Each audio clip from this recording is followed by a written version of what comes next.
Yung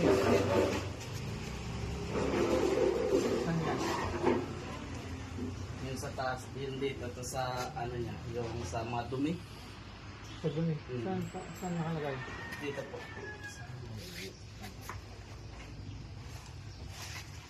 Sa gilid, nasa gilid.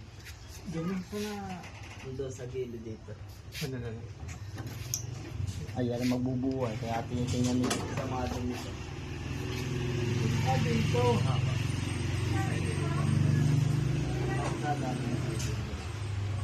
Yung mga dumi.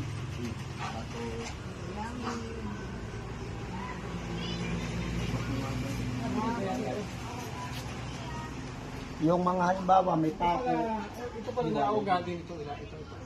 Yan. Parang siya nadidig ng ano para. Nauga din. Umuga yun. Tapos ito.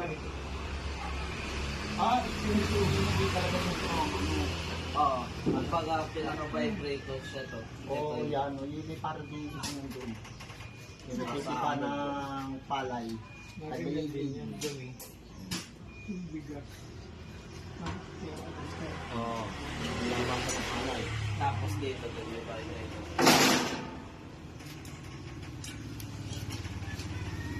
Yung templahan. Buksan mo siya. Walang pilitan pala yung katulad ng isang templahan.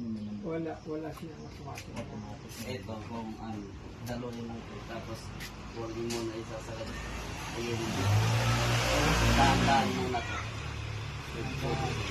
Para ano yung, kasi yung ibang palay kasi ano, malambot pa. Kaya kailangan ko i-adjust mo. Dito sa Ito yung adjuster po to sa ano ng bigas. Kung gusto ang buo, kung mas matino ng konti.